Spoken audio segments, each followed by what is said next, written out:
All right, guys. This is definitely a little more involved. But it's the same process and the same basic stuff as the other two. So the first thing I'm going to do is start dividing my geometry up a little bit. Because this is a three-tiered plane, I'm going to go ahead and divide it into thirds. That way we can get the shape of the plane first off.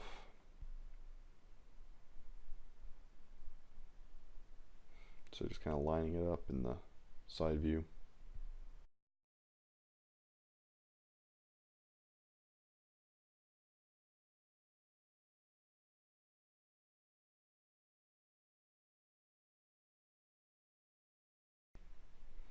Go ahead and add a little more geometry to it.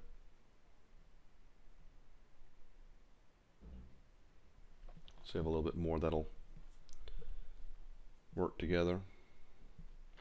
Alright, so that pretty well approximates the curve of the plane. And now we're going to build the primitives. Now, with these primitives, be sure to look at the reference photos really closely. In this case, what I did was I ended up starting off with what we've been using, which is going to be the 8-sided cylinders. What I eventually go to is going to be a 16-sided cylinder, because the geometry works a lot better with a 16-side versus an 8-side. So that's going to be a little bit of our kind of first difference here. The same thing with the Taurus. 8-sided Taurus in the beginning looked like it was going to work out just fine. And there might be a way to make that work out fine. I just know that with this curve being a larger curve, having that extra geometry around that corner really kind of helped the shape, and that's what matches the example images as well.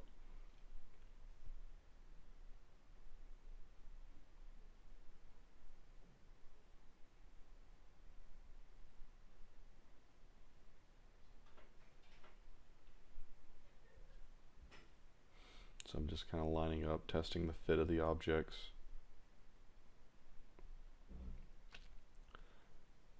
And so this is where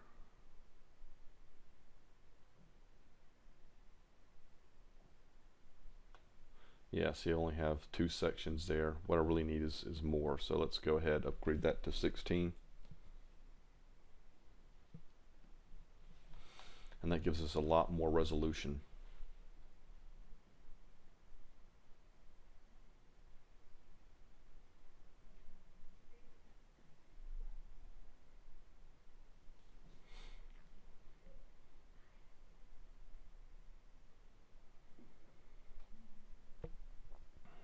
Then we create a sphere.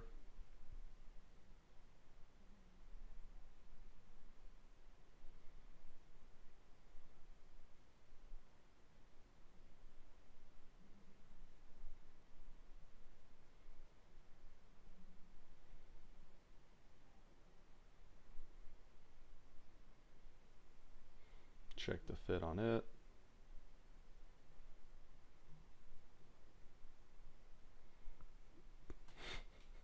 Four is way too low, and 4 on the other direction just does not give enough. I mean, it does give enough, but it's barely enough for the shape. So leaving the sphere at 8, changing the cylinder up to 16, and then I got really lucky in that when I come back into the original Taurus and upgrade it,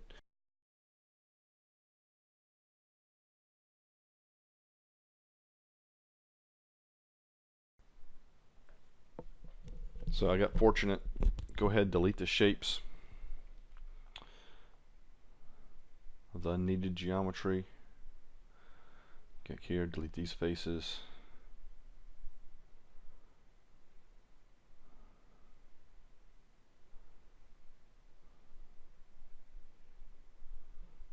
And start kind of moving things into position.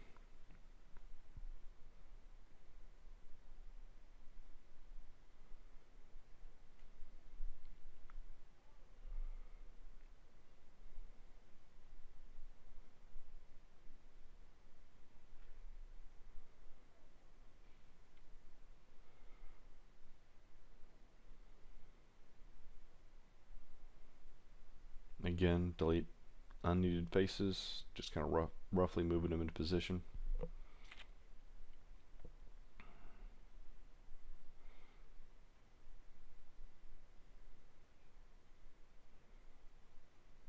Alright, I'm just going to pull these across and start kind of snapping them into place.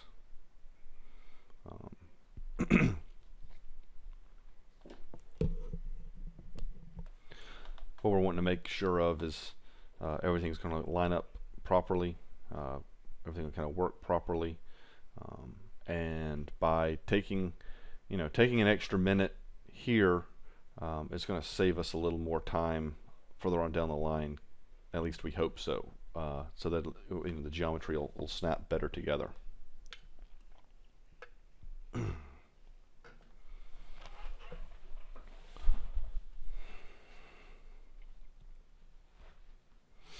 So what I'm going to go ahead and do here is rotate the end of that torus shape over, and then go ahead and extrude it kind of down the ramp.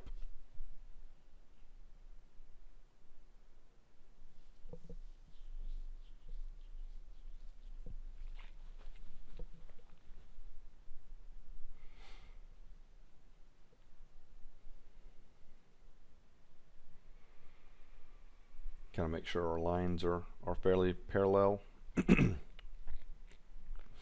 And there is going to be a little bit of a height difference between these two, but it shouldn't be a huge issue. We'll just kind of refine that when we get to that point.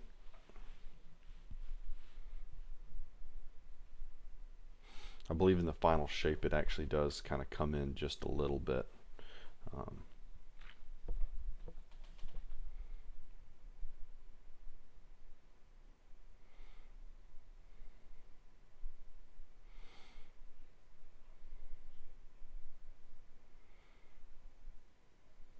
Go ahead and snap that cylinder into place.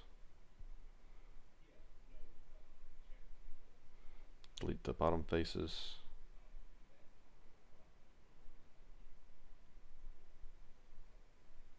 Snap it to a point. Align the pivot point back to the vertex. And then it snaps into place.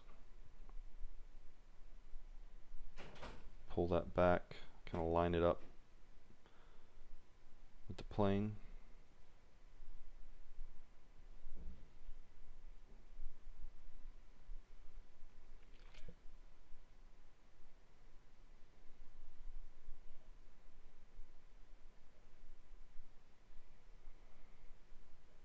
Click and then double click to select the loop, and then a control select in order to deselect the top.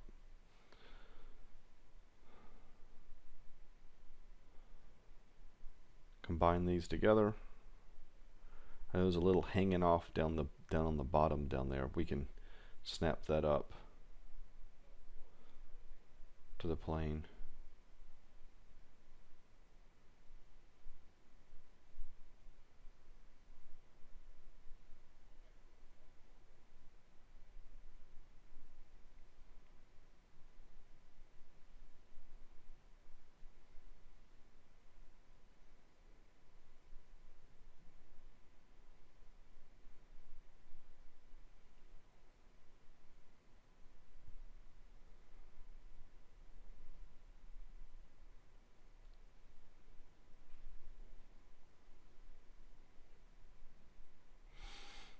In this case I snapped it to a vert, and the vert's at an angle, so it changes my axis orientation to custom, but I need to pull it straight up, so I change my axis orientation back to world, and then it'll pull straight up.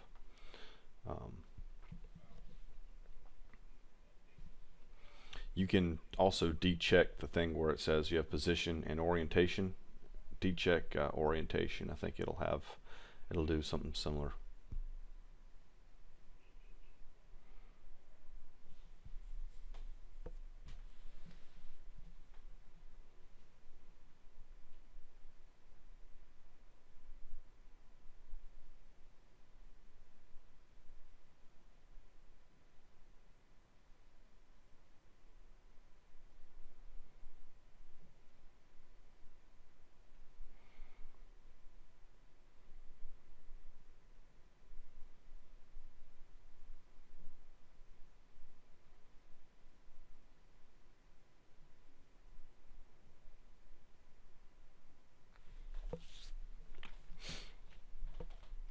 in the end, if you want to get the edge a little closer with on the front section there, you can take it, you can scale it, move it a little bit, do some things like that in order to kind of line those up a little bit better, make them a little more equal.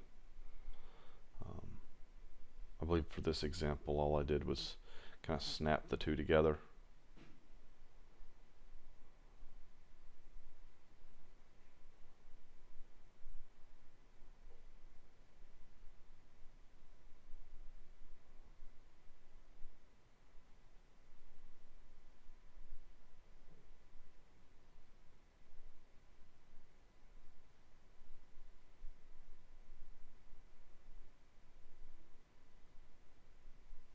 And so at the at the end of the day, it's all going to kind of blend together. Just kind of checking the shape.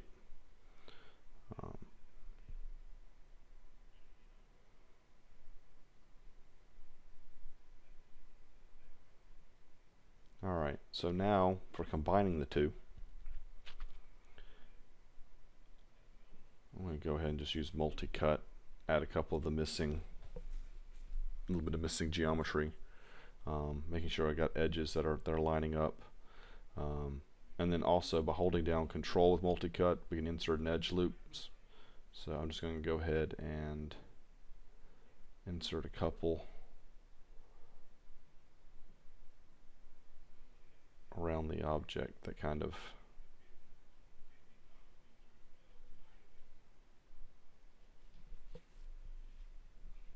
just some edge loops that will help tie our attach our geometry to the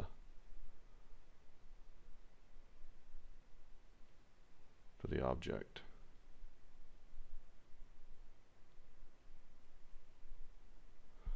That was a weird one where it lit up the entire object, but that wasn't the edge loop that I was looking for.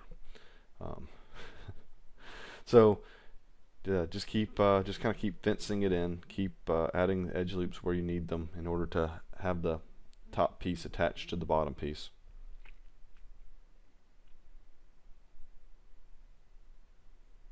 Along kind of the key junctions. And so you're going to end up with a lot of squares right around the outside of that bend, and you should really only have that one square on the inside bend. Now go ahead, delete all the geometry that would be kind of buried under the object.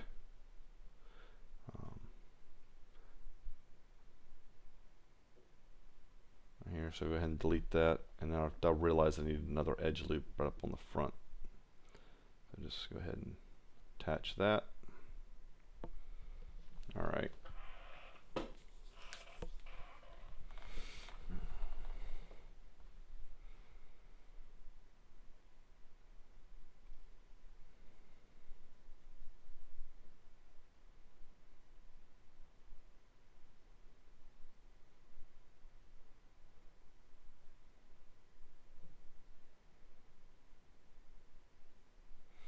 Making sure I set the height of all those shapes to be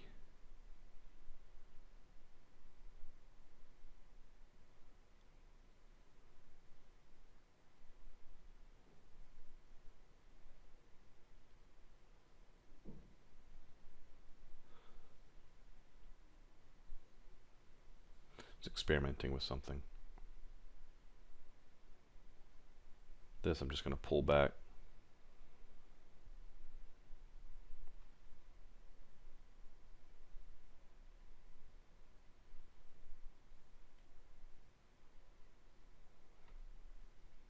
That's a kind of an interesting little piece, because those are so close together. You just kind of have to create just a little bit of separation, just enough for them to kind of breathe, but they are going to be just a little different.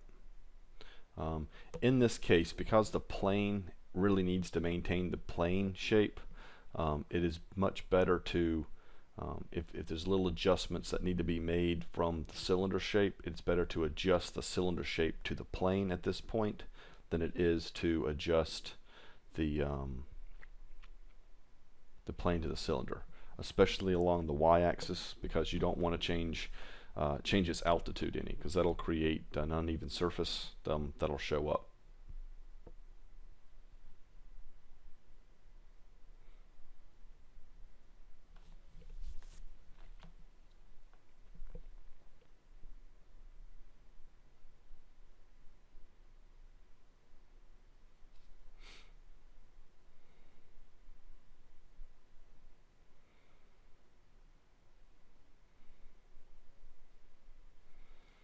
Kind of checking the height.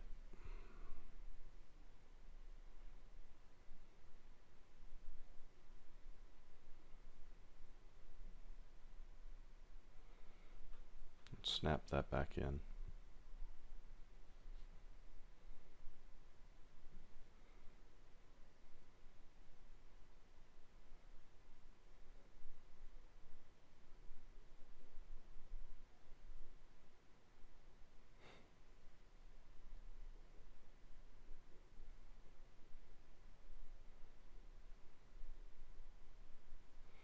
All right, combine the two.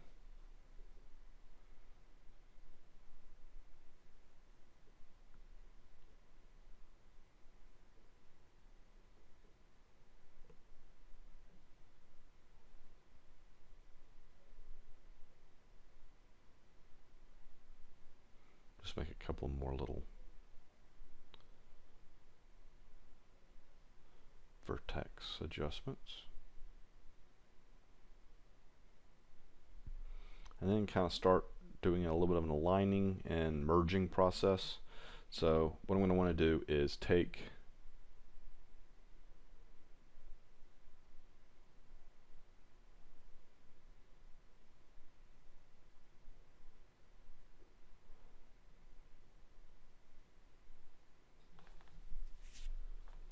some of the edges and kind of align them with the object where they're off a little bit. Merge some of the borders around.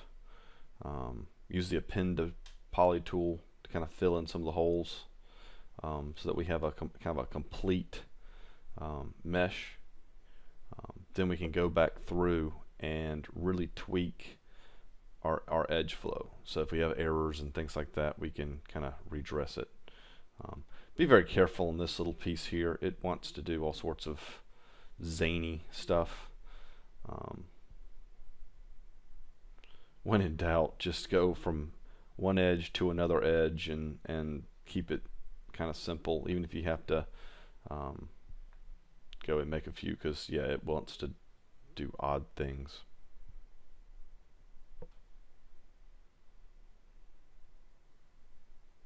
There we go.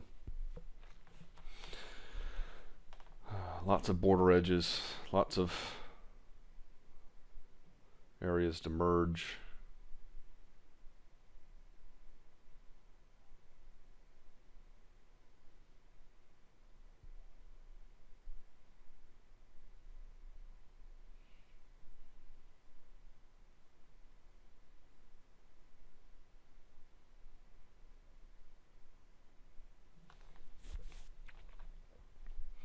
Some of them either weren't close enough, or there were other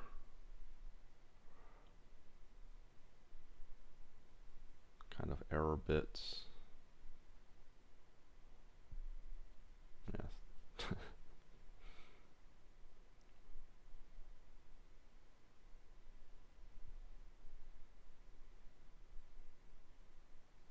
Not sure what was up with these guys. I think yeah.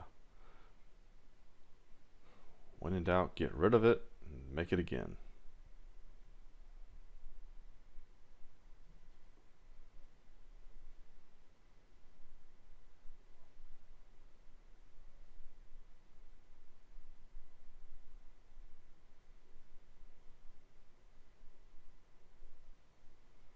There you go. Crank the distance up a little bit. Make sure everything's merged.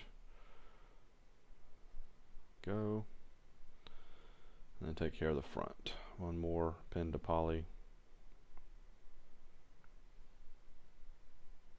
Pin to poly one more time. That one didn't append quite where I wanted it to.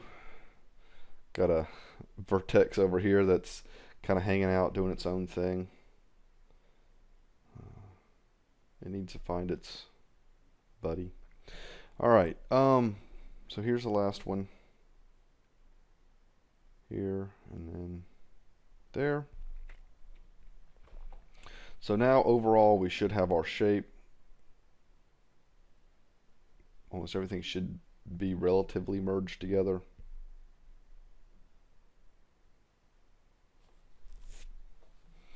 The mesh is now complete, but we definitely have some errors. We have, the smoothing's not too bad, but I think we can do better. What I need to do now is clean up some of the geometry, try to maintain the best quads I can. That is technically quad, but might have to make some changes on that one. Over here we have these two big triangles, but by redrawing some shapes, we can kind of change the edge flow a little bit.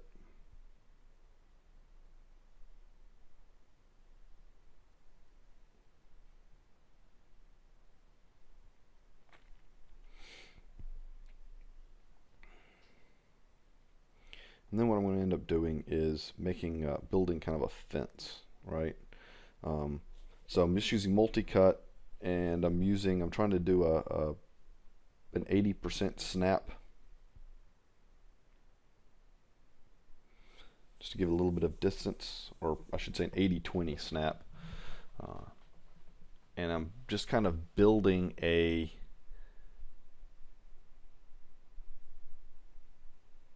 not necessarily a bevel line, but a fencing line around the shape. What this will help do is take our bevel that we're going to eventually add, and add some more structure to it. I'm also coming back in here now with some of these edges and trying to line them up with the verts off of the object.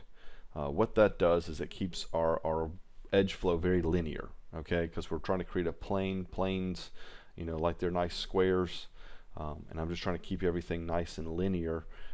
That way it'll prevent shading errors, or at least keep the shading errors very contained.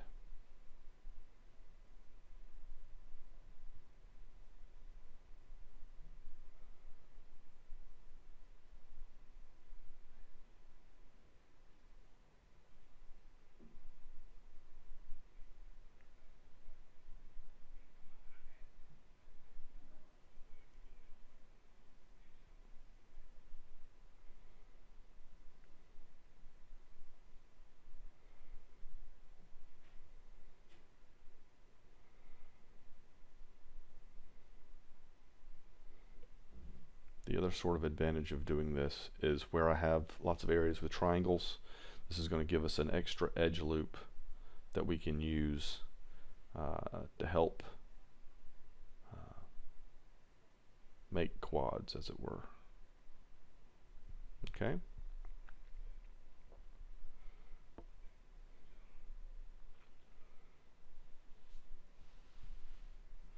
So in this case,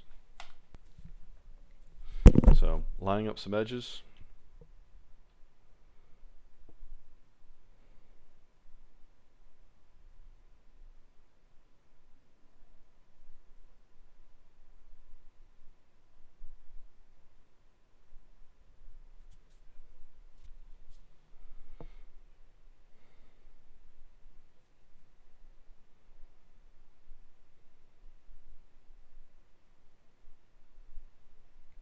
Merging some verts that we don't need.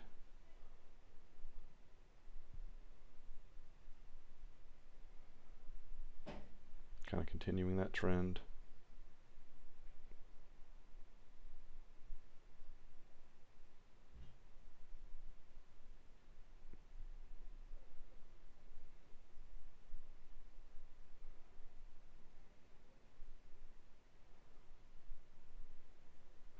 Going through and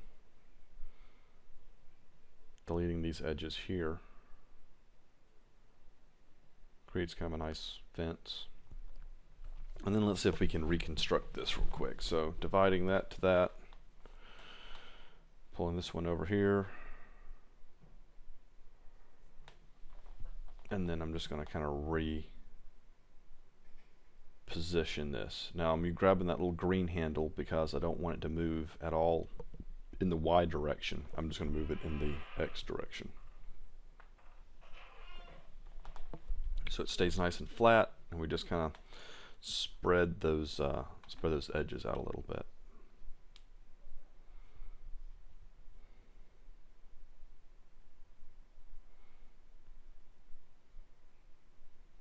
So now looking at the shape, those things should be okay. If you get the shader errors, just reapply the material to it. It'll kind of fix some of that.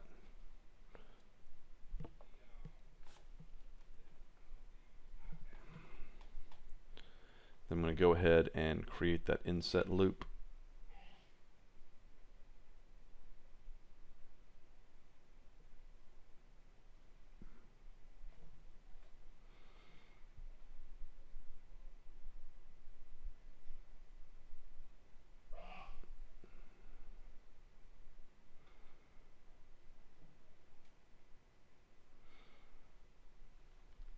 Believe the one in the example has a little bit more of a bevel on the inside, slants in just a little bit more. This one will do all right.